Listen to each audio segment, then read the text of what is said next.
हाय, आप सभी को मेरा प्यार भरा नमस्कार। आप लोग सब कैसे हैं? I hope all of you are well. Dear future teacher, आज इस वीडियो में मैं डिस्कस करने जा रहा हूँ 2016 सीटेट का साइंस क्वेश्चन का सॉल्यूशन। आप इस वीडियो से हर क्वेश्चन का सॉल्यूशन तो आपको मिलेगा, साथ साथ में कॉन्सेप्ट भी मिलेगा। So student, come teacher, let's start this video। आपको रिक्वेस्ट करना चाहता हूँ आप इस वीडियो को पूरा अंत तक देखिएगा। देखिए फर्स्ट क्वेश्चन में क्या कह रहा है। फर्स्ट क्वेश्चन बोल रहा है रितु इज स्टैंडिंग, रितु एक बच्ची है, Ritu is standing in front of plane mirror, the distance between Ritu and her image is 10 meter. If she is moved 2 meter forward the mirror, then the distance between Ritu and image is। Student question में ये कह रहा है एक mirror है, plane mirror, this one is the plane mirror. One student is standing at the front of plane mirror 5 metre away from the plane mirror. एक student Ritu जो है प्लेन मिरर से 5 मीटर दूरी पर खड़ी है ना, 5 मीटर दूरी पर।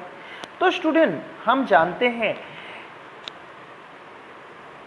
प्लेन मिरर से ऑब्जेक्ट का जो डिस्टेंस होता है that will equal with the distance of image from the plane mirror. मैं ये कहना चाह रहा हूँ प्लेन मिरर से ऑब्जेक्ट का जितना डिस्टेंस होगा प्लेन मिरर से इमेज का डिस्टेंस भी उतना ही होगा।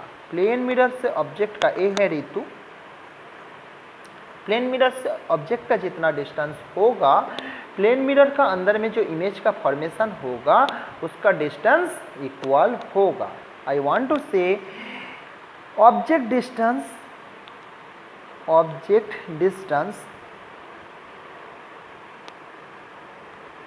from plane mirror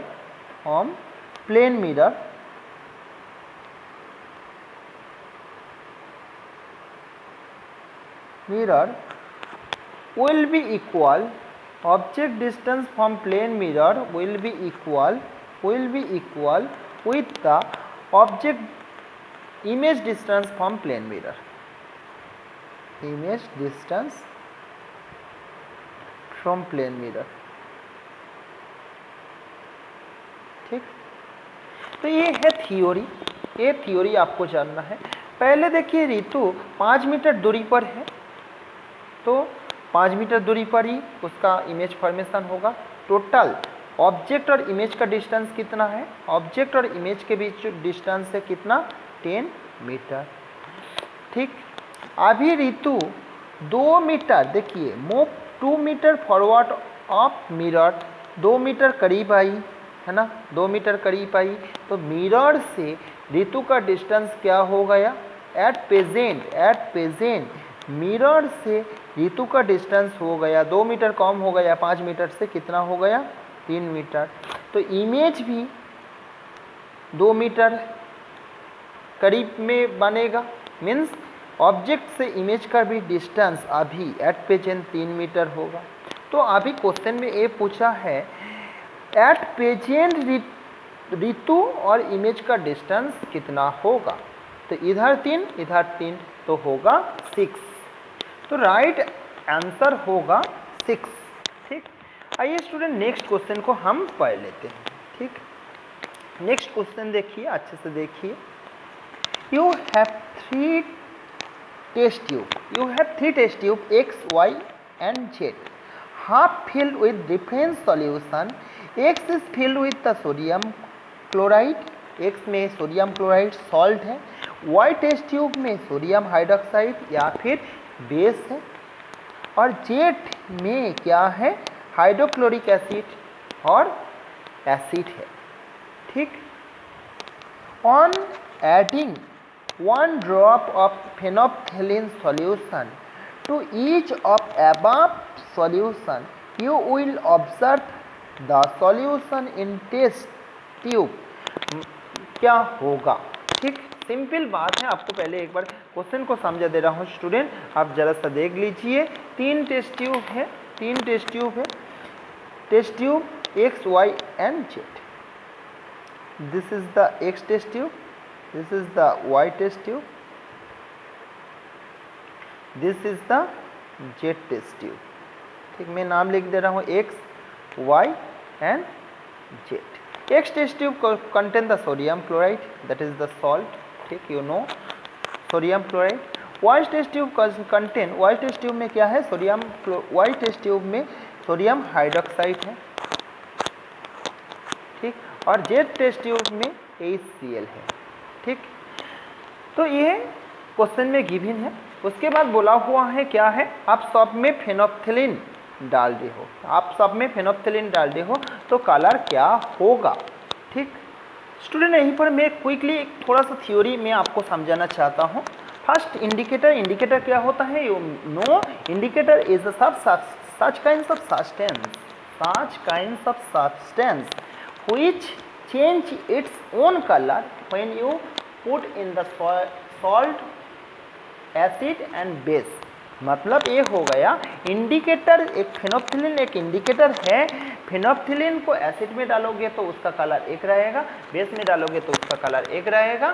फेनोप्थिलीन अपना कलर चेंज करके जो सब्सटेंस में डाला गया उस सब्सटेंस, एसिड या फिर बेस, उसको इंडिकेट करते हैं। चलो, ये थोड़ा सा थ्योरी आपको जानना चाहिए, इसलिए मैं थोड़ा सा कॉन्सेप्ट दे रहा हूँ। लिटमस पेपर जो है एसिड में होता है रेड, बेस में होता है ब्लू। एसिड में ब्लू लिटमस पेपर को डालोगे that will change into the red, और बेस में आप रेड लिटमस पेपर को डालोगे then red litmus paper change into the blue. You have to remember.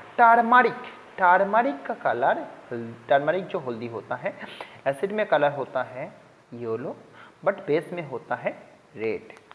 Okay, China rose का जो कलर होता है dark pink in acid medium, but in base medium it is green.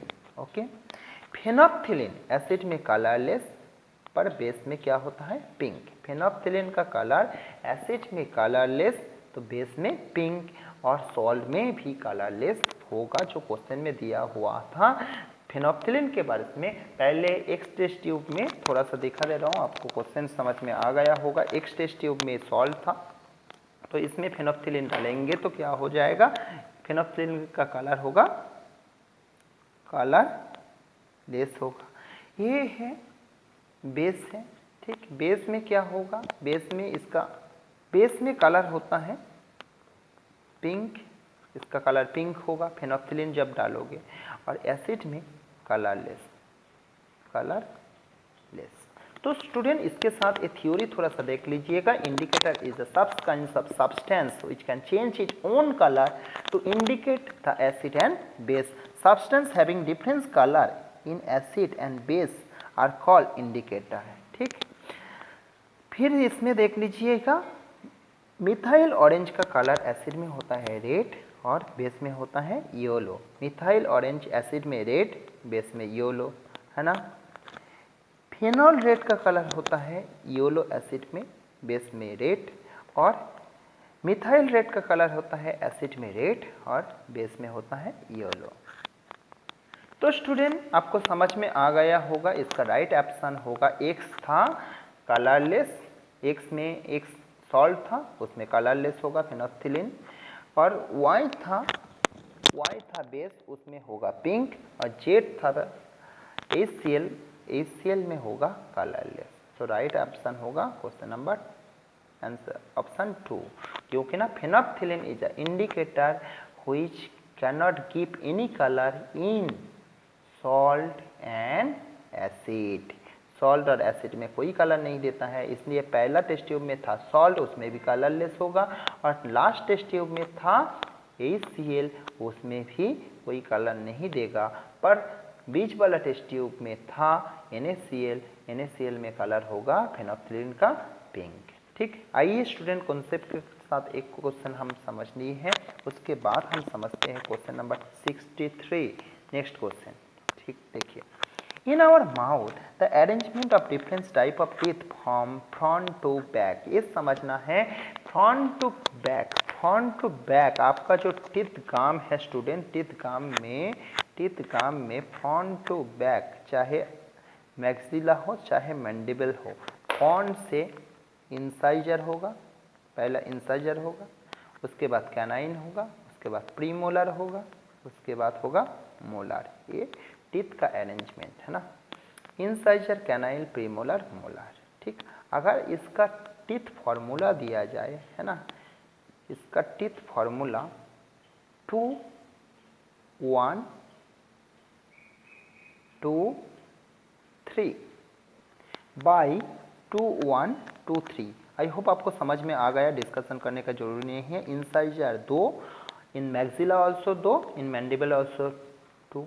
ये जो upper half में maxilla में भी होगा, अपर जॉ में भी होगा 2 इंसाइजर, लोअर जॉ में भी होगा 2 इंसाइजर। कैनाइन अपर जॉ में 1 होगा, लोअर जॉ में 1 होगा, जो हाफ में है ना।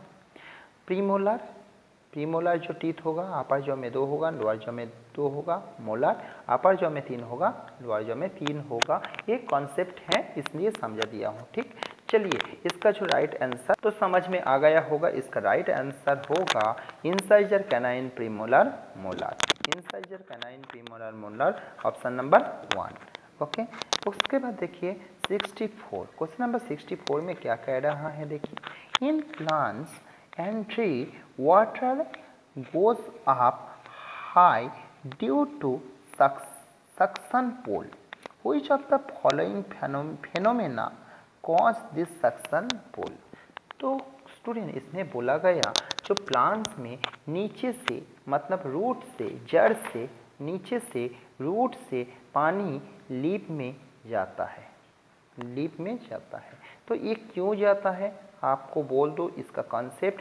तो जो जाइलम होता है, xylem become spread from root to leaf. Okay, और जाइलम एक वास्कुलर टिश्यू होता है जो कि ना रूट से लीफ में स्प्रेड होता है, और इस ट्यूब, पतला सा ट्यूब से जब ट्रांसपीरेशन होके, ट्रांसपीरेशन क्या है, loss of excess water from the plants body in form of vapour, vapour का फॉर्म में प्लांट्स बॉडी से जब एक्सेस वाटर निकल आता है, that is known as the transpiration. तो ट्रांसपीरेशन में जब पानी बॉडी से निकल जाएगा, प्लांट्स बॉडी से जब बाहर निकल जाएगा, तब फिर नीचे से एक ट्रांसपीरेशन पोल पैदा होगा, ट्रांसपीरेशन पोल पैदा होगा, जिसके कारण ट्रांसपीरेशन पोल पैदा होगा, जिसके कारण पानी रूट से लीफ के की ओर जाएगा। तो क्या हुआ, due to transpiration excess water of the plants body go outside in form of vapour. इस ट्रांसपीरेशन के कारण एक्सेस वाटर बाहर में चले जाता है, जिसके कारण जाइलम का जो पतला सा ट्यूब, उसमें एक खिंचाव पैदा होता है, so that there have pull, create a pull in this xylem tube. Due to this transpiration pull the water is move from soil to leaf. इसके कारण ही रूट से लीफ में जाता है। तो स्टूडेंट आपको राइट आंसर समझ में आ गया ही होगा, due to transpiration. Okay, next question देख लेते हैं student, which of the following is the reducing part of reproductive part of ginger. Which of the following is the reproductive part of ginger. Student आपको बोल दो ginger, उसके बाद turmeric, ये सारे होता है स्टेम। तो मैं जो कॉन्सेप्ट से समझता हूँ इसको आपको भी बोल दे रहा हूँ, जिंजर और जिंजर, ये है जिंजर, जिंजर हो गया, ये है टर्मरिक हो गया। इसमें क्या होता है, इसमें नोट और इंटरनोट दिखाई देता है, ये नोट और इंटरनोट, नोट और इंटरनोट। नोट ये देखिए, ये है 2, ये है इंटरनोट, इंटरनोट। इंटरनोड किसका कैरेक्टर है, internode is the character of, internode is the character of stem. Root में कभी इंटरनोड नहीं होता है, in root there have no internode, internode stem में ही होता है। सो जिंजर और turmeric is the stem not the root. तो स्टूडेंट आपको राइट आंसर समझ में आ गया होगा। जिंजर इज द जिंजर का जो reproductive part that is the stem. आइए नेक्स्ट स्टूडेंट नेक्स्ट क्वेश्चन समझते हैं। देखिए question number 66, which among the following liquid are conductor of electricity। दिए गए लिक्विड में से कौन कौन सा लिक्विड इलेक्ट्रिसिटी को कंडक्ट कर सकते हैं। कब कंडक्ट कर सकते हैं? जब पानी में डिजल्व होंगे। ड्यूरिंग डिजल्व कंडीशन दिए गए लिक्विड में से कौन सा लिक्विड पानी में इलेक्ट्रिसिटी को कंडक्ट कर सकते हैं। देखिए विनीगर मतलब होता है acidic acid. Acidic acid is the acidic acid it can conduct the electricity. Sugar solution it can not conduct. Salt solution it can conduct. Okay, distilled water can not. मैं आपको इस concept of question number 66 acidic acid CH3COOH CH3COOH NaCl, ठीक। When this acid and this salt is dissolved in the water, that will break down into cation and anion। cation and anion। मैं ये कहना चाह रहा हूँ salt और acid जब पानी में डिजल्व होगा, ये सॉल्ट और एसिड पानी में डिजल्व होके कैटायन और फिर पॉजिटिव आयन, कैटायन और पॉजिटिव आयन, एनायन और नेगेटिव आयन बना देते हैं। And this cation and anion help to conduct the electricity okay through electrode so that this electrolytes क्या होता है? Electrolytes are those substance which can conduct the electricity during dissolved condition in the water। Electrolytes ऐसा substance होता है जो कि ना पानी में डिजल्व करने पर वो इलेक्ट्रिसिटी को कंडक्ट कर सकते हैं। तो ये इलेक्ट्रोलाइट्स है और ये दोनों पानी में डिजल्व कंडीशन में इलेक्ट्रिसिटी को कंडक्ट कर सकते हैं। ये student I hope you understood the answer होगा आपका ANC। आंसर होगा आपका ANC ऑप्शन नंबर 3, ठीक।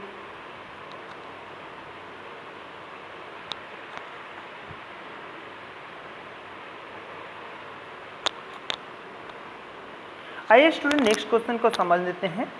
Consider the following statement. Consider the following statement क्या बोला हुआ है? स्टेटमेंट में क्या दिया गया है? Plants can survive for some time even without photosynthesis. Photosynthesis कुछ देर ना करके प्लांट सर्वाइव कर सकते हैं। Yes definitely in photosynthesis during day time plants absorb the water and minerals from the environment, and in presence of sunlight they produce the starch or simple sugar in chlorophyll, that is the photosynthesis। in photosynthesis process glucose and starch become synthesized in the leaves। तो वो जो starch दिन में synthesized हो गया वो starch को use करके रात में यूज कर सकते हैं। जब सनलाइट नहीं आया तब यूज कर सकते हैं। तो फिर फोटोसिंथेसिस ना करके कुछ देर तक प्लांट जिंदा रह सकते हैं, ठीक। क्वेश्चन नंबर ऑप्शन 4 में क्या दिया हुआ है? देखिए plants can survive for some time even without respiration. ये तो गलत बात है। रेस्पिरेशन जो कि ना एक एनाबॉलिक कैटाबॉलिक कौन सा प्रोसेस है ये आप मेरे को कमेंट करके बताओगे। रेस्पिरेशन में बॉडी वेट कम होता है। एक कैटाबॉलिक और एनाबॉलिक आप मेरे को कमेंट करके अभी बताइएगा, ठीक। रेस्पिरेशन में क्या होता है? जो ग्लूकोज बनता है, जो ग्लूकोज बना है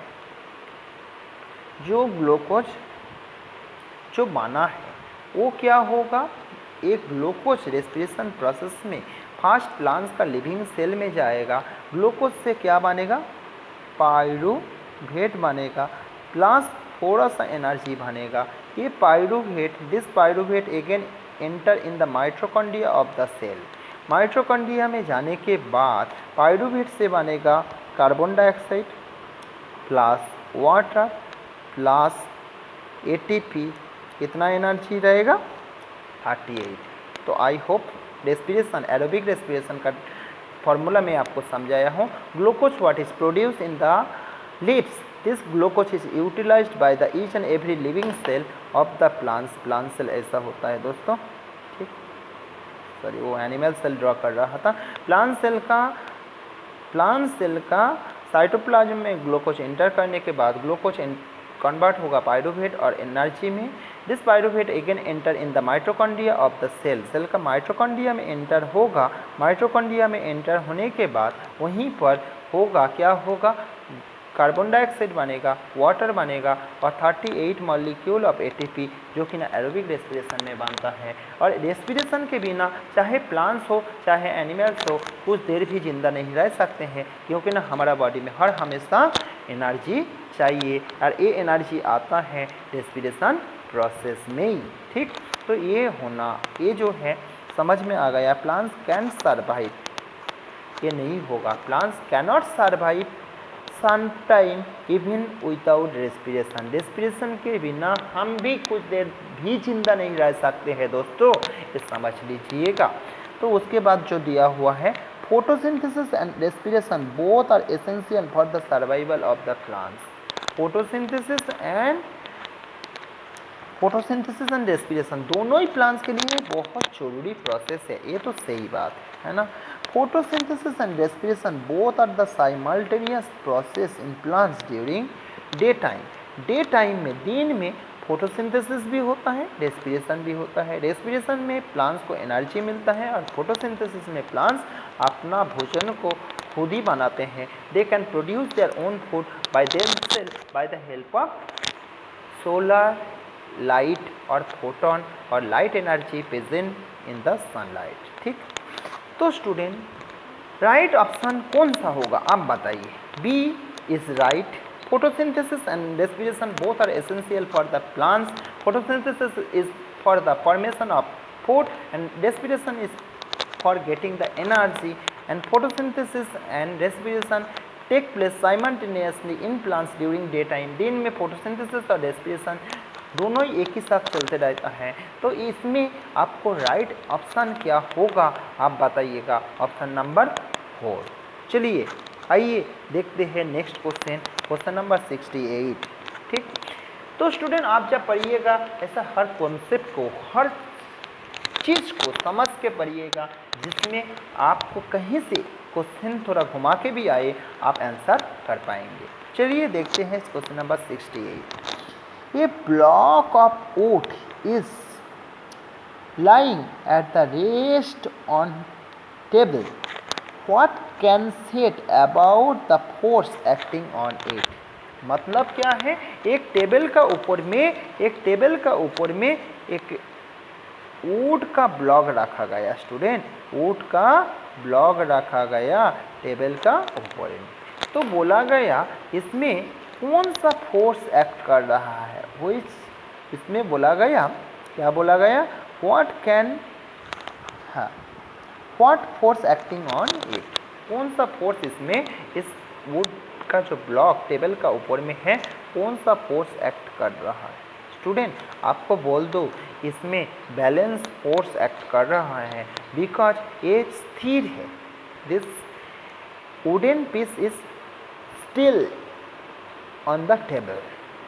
स्टिल तभी हो सकता है जब सारे फोर्स बैलेंस में रहेगा, चाहे इधर से कोई एयर का प्रेशर हो और इधर के से कोई एयर का प्रेशर हो, चाहे ऊपर से कोई एयर का प्रेशर हो, चाहे नीचे से कोई प्रेशर हो, सारे फोर्स जब इक्वल होगा तभी ये जो wooden piece wooden piece still रहेगा। इधर से जो 100 पास्कल फोर्स अप्लाई किया, प्रेशर का यूनिट होता है पास्कल ना, ठीक। इधर से जो 100 न्यूटन फोर्स अप्लाई किया, इधर से 100 न्यूटन फोर्स अप्लाई किया, तो दोनों फोर्स अगर इक्वल है तब फिर उसी को कहा जाता है बैलेंस फोर्स। तो ये जो वुडन पीस में बैलेंस फोर्स काम कर रहा है, ठीक। तो स्टूडेंट आप बताइएगा, there is no force acting on it, ये तो गलत है। Gravitational and frictional force are acting on it, ये थोड़ा बहुत सही है। ग्रेविटेशनल फोर्स भी तो काम करता है। टेबल के ऊपर में आप एक वुडन पीस रखोगे, उसमें तो ग्रेविटेशनल फोर्स और फिक्शनल फोर्स। फिक्शनल फोर्स क्या है? फिक्शनल फोर्स जब कोई ऑब्जेक्ट स्टिल में है तो उसमें भी फिक्शनल फोर्स, जब रोल कर रहा है रोलिंग फिक्शन, जब स्लाइडिंग कर रहा है स्लाइडिंग फिक्शन होता है, उसमें भी फिक्शनल फोर्स होता है। जब स्थिर ऑब्जेक्ट है उसमें स्टैटिक फिक्शनल फोर्स है। तो ये ऑप्शन थोड़ा बहुत सही है, लेकिन जो अप्रोप्रिएट ऑप्शन है there is a pair of balance force acting on it, ये है क्वेश्चन का अप्रोप्रिएट ऑप्शन। ठीक, तो ऑप्शन 3 तो समझ में आ गया।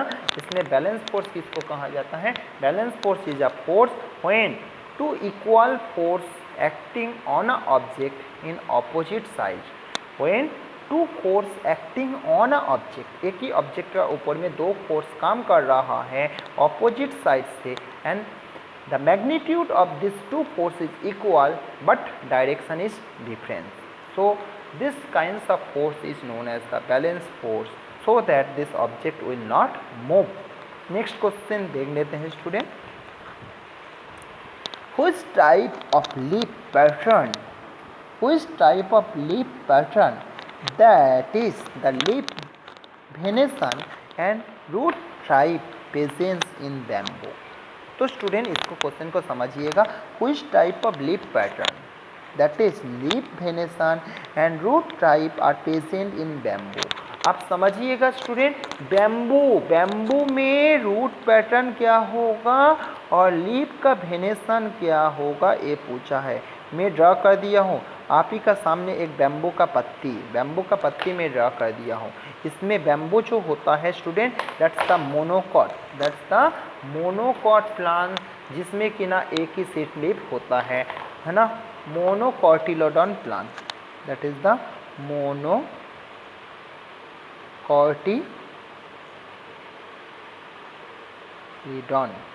मोनोकॉटिलीडॉन और मोनोकॉटिलोडनस प्लांट्स, सो दैट इसका जो लीफ में होगा पैरेलल वेनेशन और पैरेलल वेनेशन, बैम्बू का जो लीफ में होगा पैरेलल वेनेशन और इसका जो रूट होगा fibrous root, means they are have no main root, there have no primary, secondary and tertiary root, there have fibrous root. फिर आप ही बोलिएगा इसका राइट आंसर, आपको तो कॉन्सेप्ट दे चुका हूँ। ठीक, तो देखिए पहले बोला है लीफ वेनेशन क्या होगा, पैरेलल होगा और फाइब्रस रूट, पैरेलल होगा फाइब्रस रूट, ऑप्शन नंबर 1 सही होगा। चलिए आइए देखते हैं क्वेश्चन नंबर 70 ए भी कॉन्सेप्ट के साथ। आप कहीं पर मत जाइएगा, पूरा वीडियो को देखिएगा, आपको बहुत ही फायदा मिलेगा। क्वेश्चन के साथ साथ आपको थ्योरी भी प्रिपरेशन होते जा रहा है, जो कि ना क्वेश्चन को घुमा के आने पर भी आप आंसर दे सकेंगे। आइए देखिएगा, which of the following fact is not correct about the magnet. Magnet के लिए चारों ऑप्शन जो दिया हुआ है, इनमें से कौन सा करेक्ट नहीं है? Attraction is the CO test of the magnetism का CO टेस्ट क्या है? अट्रैक्शन है क्या? नहीं, ये तो हो नहीं सकते हैं। मैग्नेटिज्म का आपको बोल दूँ, ये जो पेन है, पेन को अपना बाल में घिस लीजिएगा, है ना, विंटर सीजन में, सर्दी का मौसम में, और छोटा छोटा पेपर रखिएगा, पेपर को ये पेन अटैक कर लेंगे, ये पेन अटैक कर लेंगे। तो स्टैटिक इलेक्ट्रिक में तो हम देखे हैं, स्टैटिक इलेक्ट्रिक में भी तो हम देखे हैं अट्रैक्शन फोर्स होता है। तो ये मैग्नेटिज्म का CO टेस्ट नहीं है, तो ऑप्शन 1 ही सही होगा। फिर भी हम देख लेते हैं, मैग्नेटिक फील्ड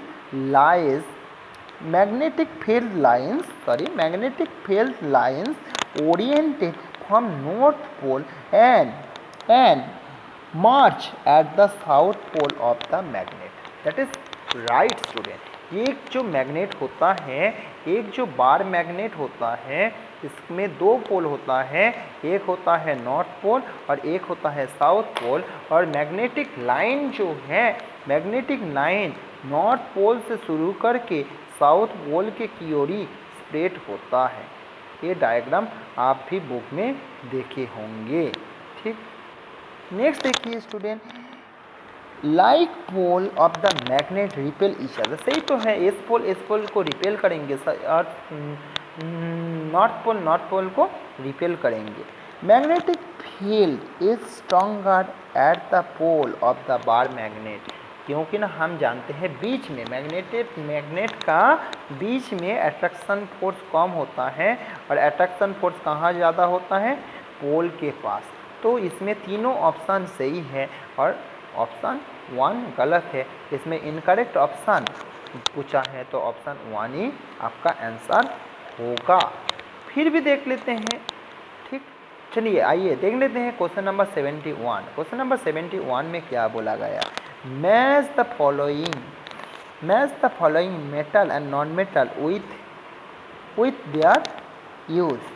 स्टूडेंट आपको बोल दूँ, आप लोग जो एंटीसेप्टिक यूज करते हो उसमें आयोडीन होता है, तो आयोडीन यूज होता है फॉर द वुंड, है ना, इंजरी में। मार्करी भैया थर्मोमीटर में सबको ही देखे हैं। एल्यूमिनियम क्या है, ट्रेन में खाना पैकिंग करके आपको एल्यूमिनियम का कवरिंग में देते हैं ना, ट्रेन में जो बिरयानी मिलता है देखे होंगे, है ना, तो फूड पैकिंग में। और क्लोरीन वाटर प्योरीफिकेशन में, ठीक। आप राइट ऑप्शन इसमें से खोज के बोलिएगा। आयोडीन वुंड में, मरकरी थर्मोमीटर में, एल्यूमिनियम फूड पैकेजिंग में, क्लोरीन वाटर प्योरीफिकेशन में। आप खोज के मेरे को कमेंट कीजिए, अभी कमेंट कीजिए कौन सा राइट ऑप्शन है, आप बोलिएगा। मैं कॉन्सेप्ट दे चुका हूँ। आइए स्टूडेंट देख लेते हैं question number 72। Select the true statement of following, ठीक। कौन सा ट्रू स्टेटमेंट है, ब्रैकेलाइट एंड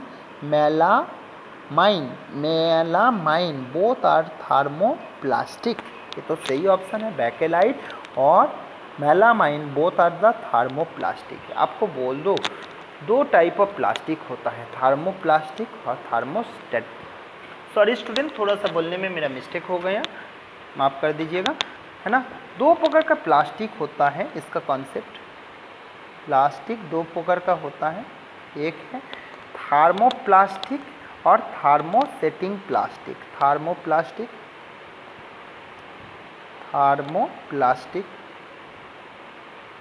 और सेकंड होता है थर्मोसेटिंग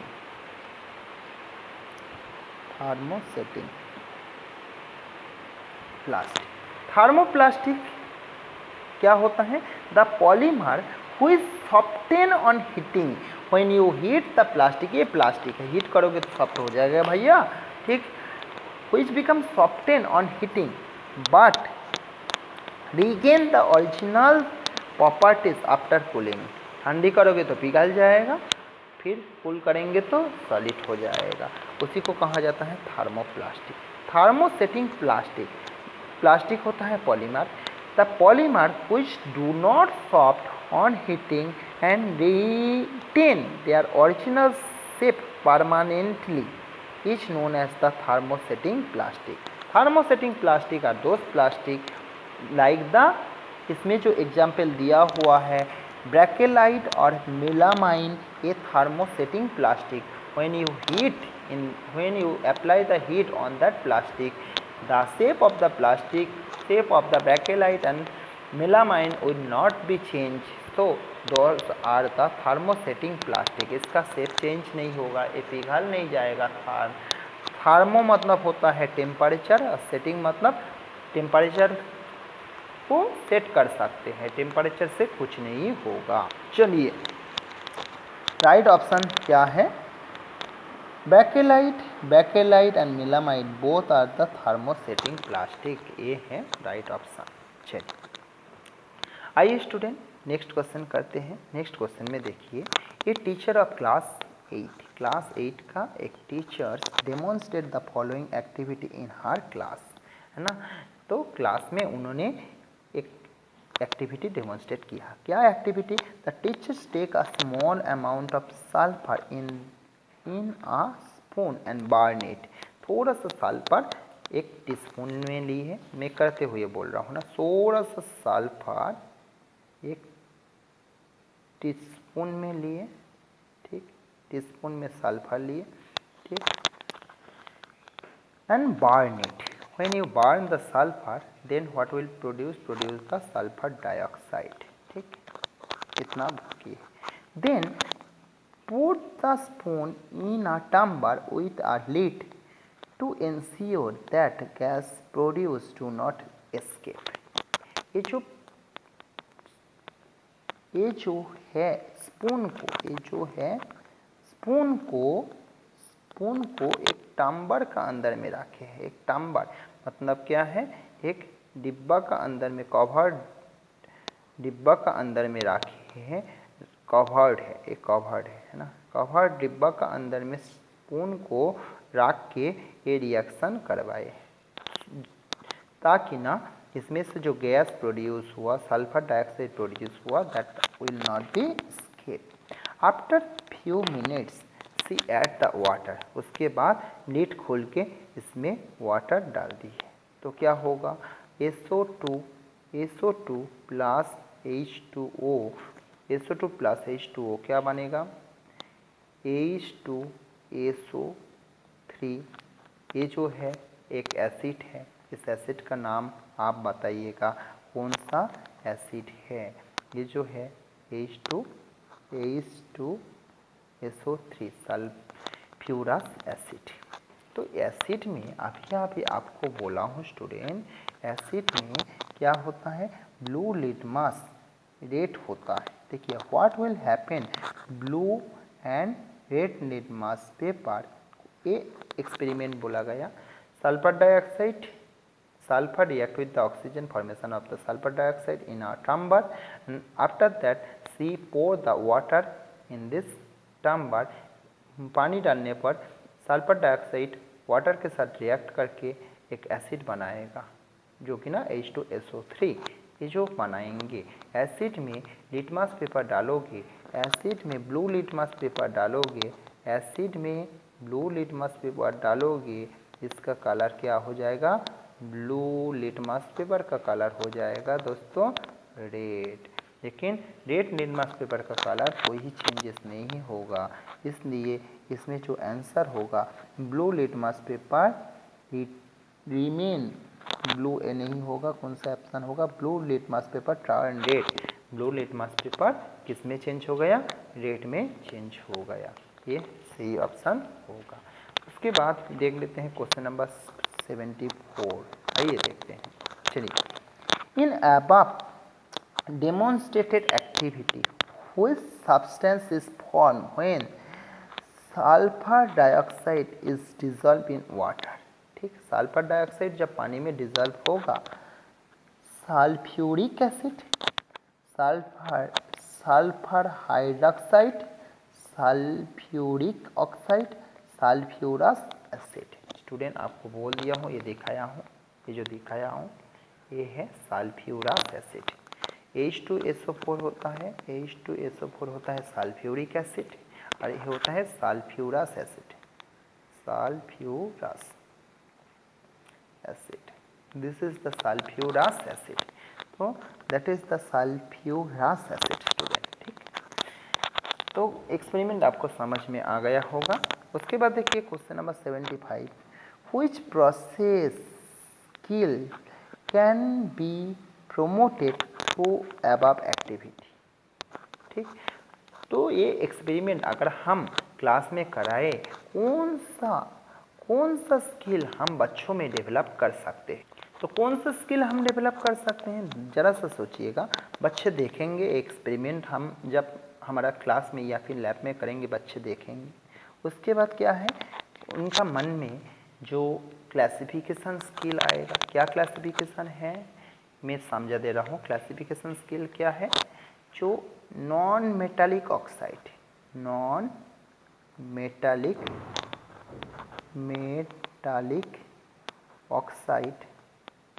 इज द एसिडिक और मेटालिक ऑक्साइड होता है बेसिक. मेटालिक ऑक्साइड बेसिक होता है, मेटालिक ऑक्साइड होता है बेसिक होता है. कोई भी मेटल लेके अगर हम करेंगे वो होगा basic. Acid non metal sulphur non metal, उसका जो ऑक्साइड है सल्फर डाइऑक्साइड में पानी मिलाने पर सल्फ्यूरस एसिड बना। और सल्फ्यूरस एसिड में ये क्या बना हम नहीं जानते हैं, पर उसमें ब्लू लिटमस पेपर डालने पर रेड हो गया, इसका मतलब वो एसिड ही है। तो ये क्लासिफिकेशन स्किल तो आएगा दोस्तों। ठीक, चलिए classification and interference, classification and interference तो बच्चों में क्या डेवलप होगा, ऑब्जर्वेशन, क्लासिफिकेशन। क्लासिफिकेशन क्या है, metallic oxide is the basic oxide and non metallic oxide is the acidic oxide, classification develop होगा। एंड इनफेरेंस ये भी डेवलप होगा। ठीक, चलिए नेक्स्ट क्वेश्चन। ठीक, नेक्स्ट और क्वेश्चन नेक्स्ट वीडियो में डिस्कस करूंगा, ये इस वीडियो का लास्ट क्वेश्चन है, आप समझ लीजिएगा। A science teacher asked her student to put 2 drops of each of oil and sugar solution on a flat surface। तो एक साइंस टीचर बोले हैं, क्या बोले हैं, 2 drop of oil and sugar solution on the flat surface. Flat surface में 2 drop 2 drop sugar solution डाल दो और 2 ड्रॉप ऑयल डाल दो। ठीक, एक क्वेश्चन में बोला गया है। ठीक, she asked them to tilt the surface and observe. उसके बाद उन्होंने जिसका ऊपर में डाला गया सॉइल और शुगर सॉल्यूशन एंड ऑयल, उसको टिल करने के लिए, मतलब टिल करने के लिए, झांकाने के लिए बोले है ना। Till the surface and observe the order in which the drop reach the bottom. ठीक, उसके बाद ऑब्जर्व करने के लिए बोला है कौन सा ड्रॉप, पानी का ड्रॉप पहले नीचे आएगा ना ऑयल का ड्रॉप नीचे आएगा। Which property of the liquid is the teacher trying to bring the student attention through this activity. थोड़ा मैं आपको समझा दूँ, एक फ्लैट सरफेस है, एक फ्लैट सरफेस में टीचर ने कहा है 2 ड्रॉप शुगर सॉल्यूशन डालो, 2 ड्रॉप ऑयल सॉल्यूशन डालो। उसके बाद फ्लैट सरफेस को अच्छे से सेक कर लो, अच्छे से सेक कर लो। सेक करने पर क्या होगा, जिनका विस्कोसिटी कम होगा वो नीचे चले आएगा, है ना, और जिसका विस्कोसिटी ज़्यादा होगा वो जल्दी नीचे नहीं आ पाएगा। That is the viscosity is the property of liquid, जिसके कारण विस्कोसिटी कम होगा तो वो, आपको समझा दो विस्कोसिटी क्या होता है। विस्कोसिटी, इसको थोड़ा सा थ्योरी को बोल देता हूँ। Viscosity is the property of liquid, student, viscosity is the property of liquid which prevent the liquid to spread on the flat surface। आप बताओ, एक एग्जाम्पल से समझते हैं। आप तो घर में ग्रीस देखे हो, मोबिल देखे हो, मोबिल को फ्लैट सरफेस में डालोगे, जितना जल्दी फैल जाएगा, जितना कम जल्दी फैलेगा, जितना धीरे धीरे फैलेगा। पानी को फ्लैट सरफेस में गिराओगे, अपना फ्लोर में गिराओगे, पानी तो जल्दी फैल जाएगा। तो आप क्या बोलोगे, मोबिल जो है विस्कस फ्लूइड, इसका विस्कोसिटी ज़्यादा है, इसलिए मोबिल देर होता है, मोबिल को देर होता है फैलने में। तो viscosity is the property of liquid, it is property of liquid